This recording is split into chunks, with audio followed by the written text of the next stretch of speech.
Stop for a second. If today you cannot get up from a chair without using momentum, then your problem is not your heart. It is something that has been quietly leaving your body year after year.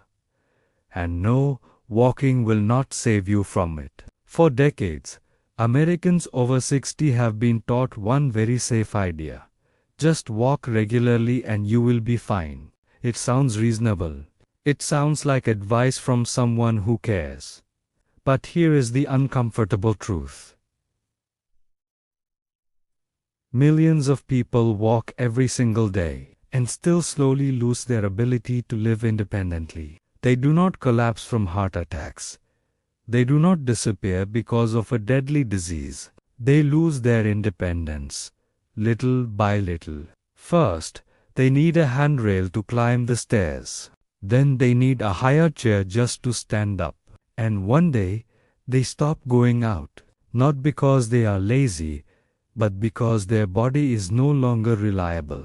And do you know what the most dangerous part is? Everything happens so slowly that you assume it is just getting older, but it is not. It is a process with a name. A process that follows clear rules. And more importantly, it is a process that can be reversed. In this video, I am going to show you 5 simple movements you can do while sitting in a chair. These are movements that orthopedic surgeons in the United States quietly prioritize for their own patients. Not to get fit, but to preserve independent living. And the most important exercise, the one that makes everything else almost meaningless if you skip it, I will save for last, because your body needs to be prepared in the right order. Before we continue, answer one honest question. You do not need to say it out loud, just think about it. If today you had to stand up from the floor without using your hands, could you do it? If that question made you hesitate, this video is not for people who like to work out. It is for people who want to keep living on their own 2 legs. Now, sit down, place both feet on the floor, and let us begin with the first movement, the one most people ignore, until it is too late. Exercise number 5, seated resistance band row. Save your posture before your body folds forward. Let me ask you something very directly. Right now, are your shoulders rounding forward? Is your head drifting out in front of your body as you look at the screen? If the answer is yes, that is not a habit. It is the first warning sign that the muscles along the backside of your body are slowly shutting down. When these muscles weaken, your body does not collapse all at once. It folds forward little by little, like a support column with its bolts gradually removed. And walking does not pull on a single one of those muscles. When you walk, your arms just swing from momentum. There is no pulling force, no signal telling your body to stay upright. That is why so many Americans over 60 walk regularly, do not have heart problems, but still develop a hunched back, neck pain, shallow breathing, and poor balance. This 5th exercise fixes the problem at its root. How to do it? Sit on a sturdy chair. Place both feet flat on the floor. Loop the resistance band around the soles of your feet. Hold one end of the band in each hand. Sit tall, not arched, and not tense. Now pull your elbows back, as if you are trying to squeeze your shoulder blades together. Hold for 2 seconds. Feel the middle of your back tighten like a locking mechanism. Then slowly extend your arms forward again. Do not let the band snap back. Control the entire movement. 15 repetitions. 3 sets. The last 3 repetitions of each set should be hard. If they are not difficult, your band is too light. Why this exercise is extremely important. Strong back muscles. Keep your head in the correct position.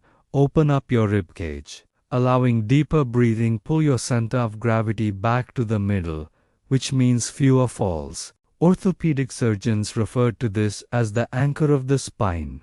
Without it, your upper body will slowly collapse over time. And once posture collapses, every movement below becomes more dangerous. Which brings us to the next exercise, the one that determines whether you will still be able to stand up at all.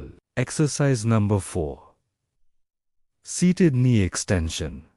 The exercise that determines your ability to stand up, not stairs, not getting in and out of a car, not even the bathroom. What truly tests your strength every single day is the moment you stand up from a chair. If that movement starts to slow down, your body is sending a very clear signal.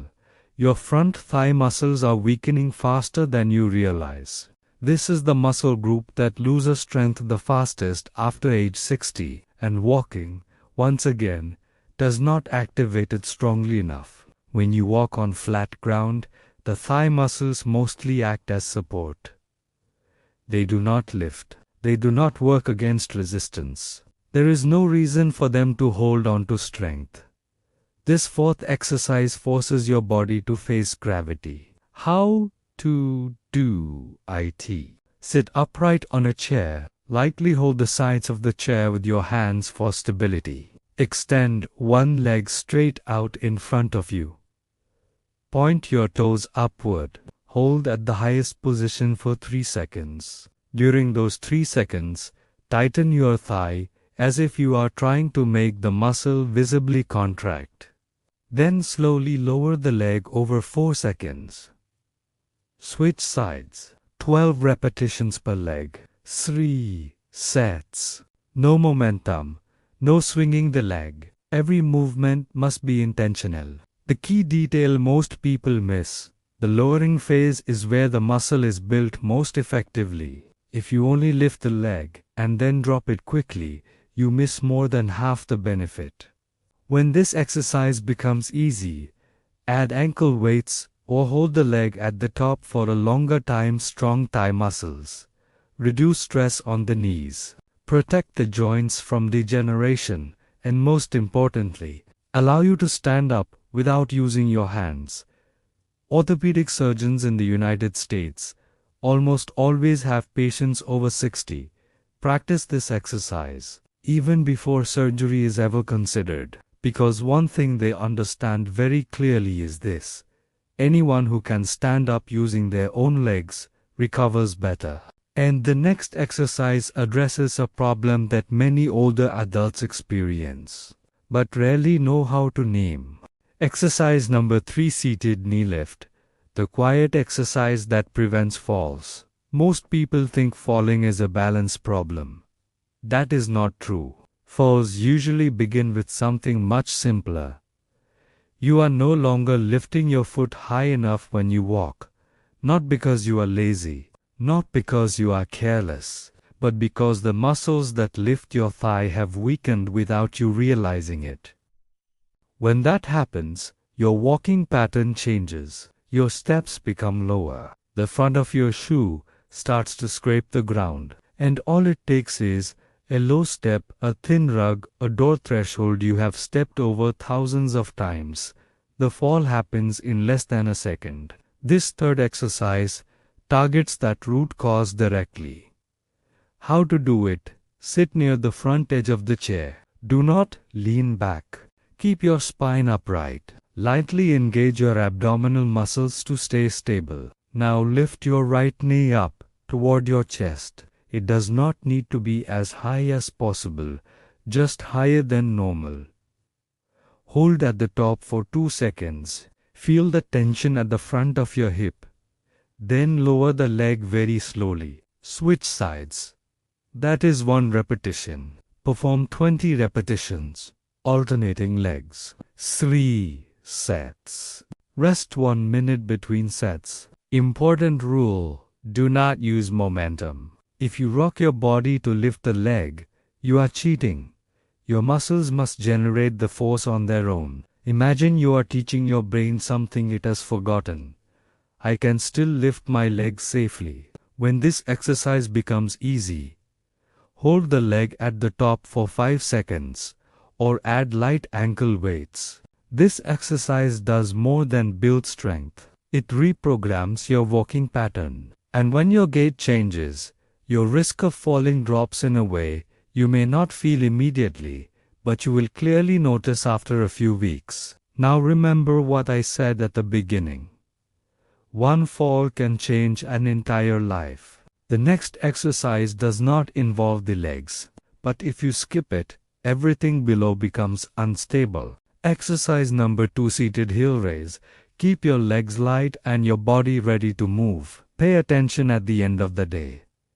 Do your ankles look slightly swollen? Do your calves feel heavy and tight? Many people assume there is aging, poor circulation, or just normal. It is not. It is a sign that the natural pumping system in your legs is getting weaker.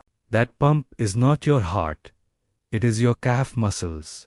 Every time your calves contract, they push blood from your feet back up toward your heart, working against gravity. When these muscles weaken, blood starts to pool in the lower legs. Walking does affect the calves, but the stimulus is to spread out. This second exercise is not. How to do it. Sit on a sturdy chair. Place both feet flat on the floor. Your knees should be bent at about 90 degrees. Shift your weight into the front of your feet. Now, lift your heels as high as you can. Hold at the top for 2 seconds, then slowly lower your heels back down. Do not drop them. 15 repetitions, 3 sets. You will clearly feel your calf muscles tighten. What makes the difference? The slow lowering phase is the key. That is when muscle is built. That is when circulation is stimulated most strongly. When this exercise becomes easy, place a light weight on your thighs or increase the number of repetitions. Orthopedic surgeons like this exercise because it does not place stress on the hips, it does not place stress on the knees. Yet it improves circulation and lowers the risk of blood clots. Do this every day, morning and evening. After about 2 weeks, many people notice something unexpected. Their legs no longer feel slow to start when they stand up. And that is a sign your body is ready to move, rather than being dragged along by habit. Now we have reached the final exercise, the most important one. The exercise that, if you can do it, makes everything else easier. Exercise number 1, sit down and stand up. The true test of independence. If you were only allowed to keep one single movement for the rest of your life, it would not be walking, not stretching, not cardio. It would be sitting down and standing back up. Not because it burns calories, but because it determines whether you can continue to live on your own. Think about a normal day. Getting out of bed, standing up from a chair, getting out of a car, using the bathroom, they are all the same movement, repeated dozens of times every day. When this movement becomes weak, life does not collapse overnight. It shrinks. You avoid low chairs. You look for armrests. You hesitate to go out. And then, very quickly after that, other people start doing things for you. This first exercise is the final line between independence and dependence. How to do it. Sit on a sturdy chair. Place both feet flat on the floor, slightly wider than hip width. Cross your arms over your chest. Do not use your hands to cheat. Lean slightly forward so your weight shifts into your legs. Now, stand up by pushing firmly through your heels. Stand fully upright. Hold for 1 second at the top. Then lower yourself back down slowly over 4 seconds. Lightly touch the chair. Do not drop down. Immediately stand back up for the next repetition. The detail that makes or breaks results. The slow lowering phase is where strength is built. If you plop down into the chair, you skip half the benefit. Start with 10 repetitions if you are new. Progress to 3 sets of 15 repetitions. Once this becomes comfortable, hold the light weight against your chest or extend the lowering phase to 6 to 8 seconds. This exercise activates the thighs, wakes up the glutes, stabilizes the calves, forces the core and back to work together. No other exercise comes closer to real life than this one. And that is why orthopedic surgeons consider it essential before and after nearly every joint surgery. Those who stand up better, recover better. It really is that simple. Strength is not for show. It is to protect your life. Take a step back and look at the whole picture. You have pulled your body back into proper posture, regained the strength to stand up, retrained your walking pattern, reactivated circulation, and rebuilt the most important movement of your life, 5 exercises. No gym, no complicated machines. No need to be perfect. But together, they do something powerful. They teach your body to trust itself again. This is not a story about getting fit. It is a story about not losing your independence. You do not need to do everything today. You do not need to go fast. You do not need to do a lot.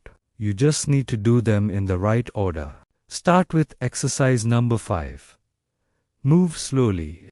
Be consistent next week. Add number 4.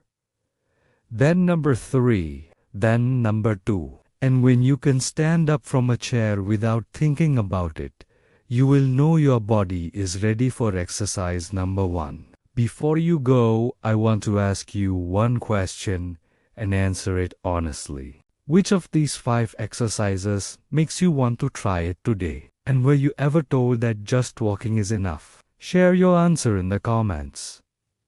We read every single one, because every person who keeps their strength is one more person who continues living life on their own terms. Thank you for staying until the end.